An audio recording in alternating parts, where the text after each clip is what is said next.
ఓడించి అధికారంలోకి వెళ్ళి దించారు. ఇంకా వాళ్ళ అహంభావం తగ్గలేదని 2024 పార్లమెంట్ ఎన్నికల్లో డిపాజిట్లు గుంజుకున్నారు అధ్యక్ష.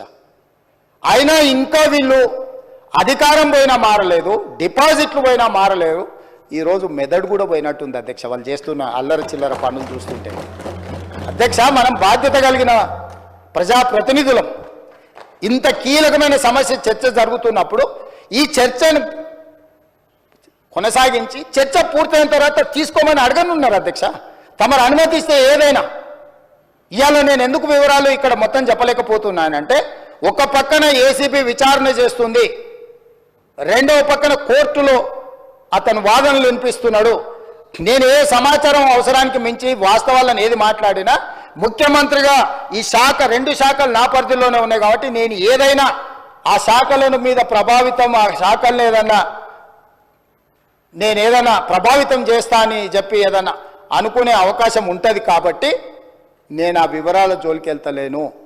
మీ ద్వారా ఇన్ని వివరాలు చెప్పిన నేను ఒకటే కోరుకుంటున్నా అధ్యక్ష, ఫార్ములా ఈ రేస్కు సంబంధించి వారు పట్టుబడుతున్నారు. ఒకసారి అధికారులతో ఒకసారి కోర్టులో పరిస్థితులను అంచనా వేసుకున్నాక మీరెప్పుడు పిలిస్తప్పుడు ఇక్కడైనా ఎక్కడైనా ఒకవేళ వాళ్ళకి శాసనసభలో చర్చించడానికి వాళ్ళకు ఒకవేళ ఏమైనా ఇబ్బందులు ఉంటే వాళ్ళ పార్టీ ఆఫీస్కి అయినా కూడా వస్తాం అధ్యక్ష, మాకేం అభ్యంతరం లేదు. 100 కోట్లు ప్రభుత్వం సొమ్ము కొల్లగొట్టి ఇతర దేశాలకు తరలించి మేము పట్టుకున్నాక ఇక్కడ నుంచి అక్కడికి పోయింది తెలిసిందే కదా అంటాడు అధ్యక్ష. మీ ఖాతాలో ఉన్న పైసలు సైబర్ క్రైమ్ వాడు వేరే ఖాతాలకు మార్చుకొని వాడు ఎన్నో కొండ మీద కూర్చొని ప్రసాద్ గారి ఖాతాలో ఉన్న సొమ్మంతా నా దగ్గరకు వచ్చింది, నన్నేందుకు పట్టుకునేది అంటే వాళ్ళని అర్థం ఉందా అధ్యక్ష? హెచ్ఎండిఏ ఖాతాలో ఉండాల్సిన కోట్ల రూపాయలు లండన్లో ఏదో కంపెనీకి మార్చి ఆ లండన్ కంపెనీ వెనకాల నీకేం లాలుచుందో చెప్పకుండా ముందు ట్రైపార్టీ అగ్రిమెంట్ ఉన్నదాన్ని బైపార్టీ అగ్రిమెంట్ చేసి బైపార్టీ అగ్రిమెంట్ల ఎన్నికల నిబంధనలు ఉల్లంఘించి రాష్ట్ర ప్రభుత్వ విధి విధానాలను ఉల్లంఘించి అన్ని రకాలుగా కోట్ల రూపాయలు అధ్యక్ష 55 కోట్లు అంటుండు అధ్యక్ష. వీళ్ళు చేసుకున్నది 600 కోట్లు ఎన్నికే. 55 కోట్లు ఇవ్వగానే నేను పట్టుకున్నా అధ్యక్ష. 55 కోట్లు ఇవ్వగానే నేను పట్టుకున్నా కాబట్టి 500 కోట్లు మిగిలిపోయినాయి అధ్యక్ష. లేకపోతే నేను ఆయన వచ్చిండు కదా చెప్పిన కదా అధ్యక్ష, ఊ అని అయిపోతుందని. నేను ఊ అంటే 600 పోతుండే అధ్యక్ష. 55 కోట్లు చిన్న అమౌంట్ అధ్యక్ష ప్రజలది. ఇవాళ హాస్పిటల్లో 50,000 లక్ష రూపాయలు హాస్పిటల్ ఖర్చులకు లేకుండా ప్రాణాలు పోతున్నాయి అధ్యక్ష.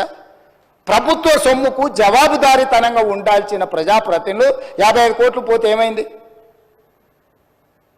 ఇవాళ ఈ రేసులు అంటాడు, ఫార్ములా రేసులు అంటాడు, ఎల్లుండి రేసు గుర్రాలతో కూడా ప్రతిష్ట వస్తుందంట, ఆ తర్వాత జువ్వా కూడా ఇది అంటాడు, ఆ తర్వాత గుట్కా కూడా అంటాడు, ఆ తర్వాత డ్రగ్స్ కూడా అంటాడు. ఇవన్నీ కూడా ఏదో రకంగా పాపులారిటీ తెచ్చేటివే కదా అధ్యక్ష. ఫామ్ హౌస్లో డ్రగ్స్ దొరుకుతాయా, మేము పడకపోతే దావత్ చేసుకోవద్దా అంటాడు. ఏంది అధ్యక్ష ఈ దబాయింపు? ఏంది పండుగ పూట దీపావళి పండుగ పూట మనం చేసుకుంటే చిచ్చుబుట్లు కాల్చుకుంటాం అధ్యక్ష, సారా బుట్లు పెట్టుకుంటాం అధ్యక్ష. డైరెక్ట్ డ్రగ్స్ కొకేన్ కన్జ్యూమ్ చేసిన వ్యక్తి ఆ ఇంట్లో పట్టుబడితే బయటకు వచ్చి దబాయిస్తాడు. అవును, మా బామార్ది గృహప్రవేశం చేసుకుంటే కనీసం కొకేన్ అన్న తీసుకోమా మేము? ఏ సంస్కృతిలో ఏ సాంప్రదాయంలో ఉందో అధ్యక్ష? మీరు చూడండి వారు ఏం మాట్లాడుతున్నారో. సరే వీళ్ళు ఇట్లా మాట్లాడి ఇప్పుడు నేను కింద మీరే చూసారు కదా అధ్యక్ష, పెద్దల శ్రీనివాసరెడ్డి గారు కూడా చెప్పారు, ఔటర్ రింగ్ రోడ్ విషయంలో నువ్వు క్యాన్సిల్ చేసేయి. ఈయననే కాదు వెనకాల నుంచి మైక్లో లేడు, ఆయన కూడా అన్నాడు క్యాన్సిల్ చేయాలంటే ఎట్లా చేయాలి అధ్యక్ష? విచారణ చేయకుంటే యూనిలాటరల్ క్యాన్సిలేషన్, 1 సైడ్ క్యాన్సిలేషన్ జరుగుద్దా అధ్యక్ష? ఏదైనా ఒక ఒప్పందము నగదు బదిలీ అయిన తర్వాత ఆ నగదు బదిలీ చేసి ప్రభుత్వం చేసుకున్న ఒప్పందము ఏదైనా రద్దు చేయాలంటే విచారణ జరగాలి, విచారణలో తప్పు జరిగిందని నిరూపించాలి. తప్పు జరిగిందని నిరూపించిన తర్వాతనే చట్ట ప్రకారము రద్దు చేయడానికి అవకాశం ఉంటుంది. అడిగింది వాళ్ళే, డిమాండ్ చేసింది వాళ్ళే. నేను లేచి నించొని ప్రకటించిన తర్వాత మళ్ళీ హరీష్ రావు గారు అభినందించండు, మేము స్వాగతిస్తున్నాం మీ విచారణని.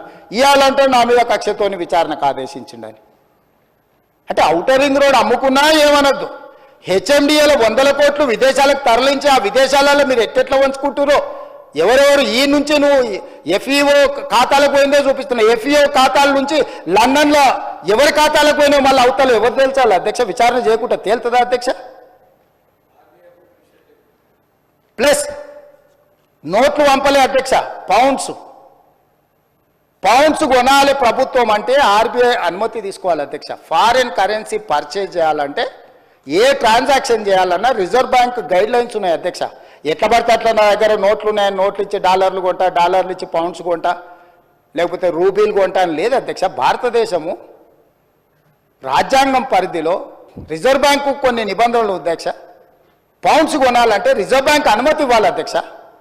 హెచ్ఎండిఏ ఖాతాలో ఉండాల్సిన పైసల్ని సీదా బ్యాంకు పోయి పౌండ్స్ కింద మార్చి పక్క దేశాలకు పంపించినందుకు ఇన్కమ్ ట్యాక్స్ నీ మీద ఫైన్ వేస్తే దానికి ఒక 8.5 కోట్లు కట్టి ఇవాళ మొత్తము 600 కోట్లకు మీరు లూటీ చేయాలని పథకం వేసుకొని 55 కోట్లు కొట్టేసినాక పట్టుబడి దాని మీద ఈరోజు విచారణకు సంవత్సరం నుంచి చర్చ జరుగుతుంటే దాని మీద విచారణ ఈరోజు ఏదో కొత్తగా వచ్చినట్టు ధరణి మీద చర్చ వద్దు, దాని మీద చర్చ చేయండి అంటున్నారు అధ్యక్ష.